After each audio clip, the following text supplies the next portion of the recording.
Shalom, selamat pagi Bapak Ibu Saudaraku sekalian. Bersyukur untuk kebaikan, kasih, dan kesetiaan Tuhan atas pemeliharaan hidup kita pagi ini. Sebelum mendengar dan merenungkan firman Tuhan, mari kita berdoa.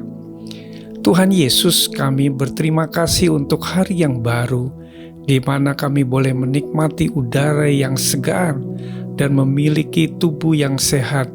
Kalau sebentar kami mau mendengar dan merenungkan firman Tuhan, kiranya Roh Kudus yang akan memberi pengertian yang baru, agar kami dapat melakukan kebenaran firman-Mu sesuai dengan kehendak-Mu. Di dalam nama Tuhan Yesus Kristus, kami sudah berdoa dan mengucap syukur. Amin. Tema renungan kita pagi ini adalah mengampuni. Firman Tuhan diambil dari Matius 18 ayat 31 sampai 35. Demikian firman Tuhan. Melihat itu, kawan-kawannya yang lain sangat sedih, lalu menyampaikan segala yang terjadi kepada tuan mereka. Raja itu menyuruh memanggil orang itu dan berkata kepadanya, "Hai hamba yang jahat, seluruh hutangmu telah kuhapuskan karena engkau memohonkannya kepadaku. Bukankah engkau pun harus mengasihani kawanmu seperti aku telah mengasihani engkau?"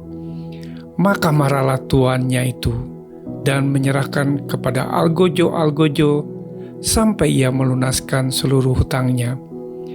Maka Bapakku yang di surga akan berbuat demikian juga terhadap kamu, apabila kamu masing-masing tidak mengampuni saudaramu dengan segenap hatimu.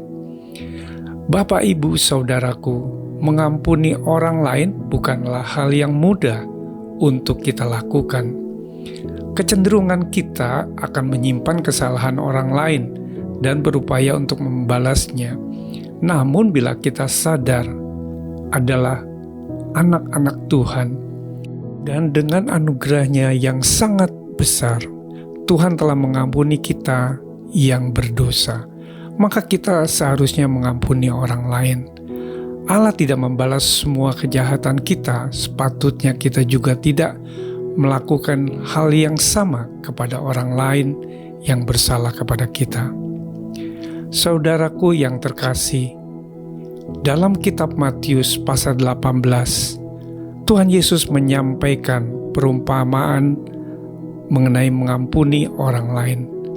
Dalam cerita ini, seorang raja telah menghapuskan hutang yang sangat besar dan tak mungkin dibayar dari seorang hambanya.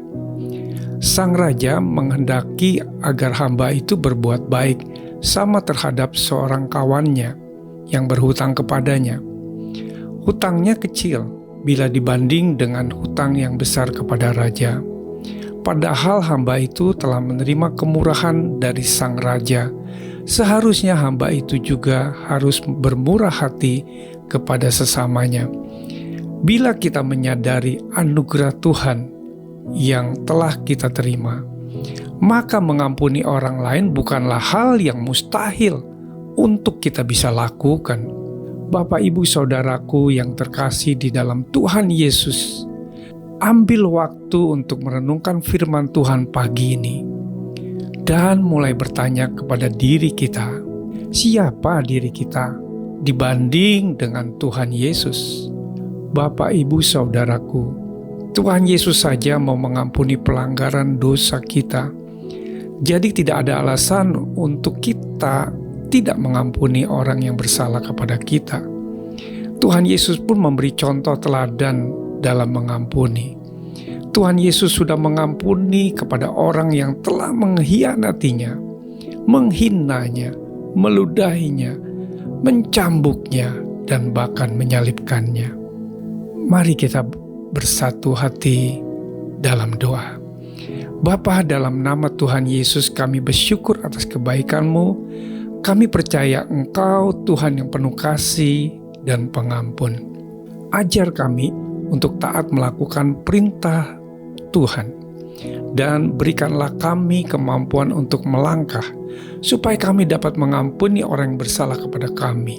kiranya Roh Kudus-Mu akan menolong, membimbing, dan melindungi kami sepanjang hari ini. Di dalam nama Tuhan Yesus, kami sudah berdoa dan mengucap syukur. Haleluya.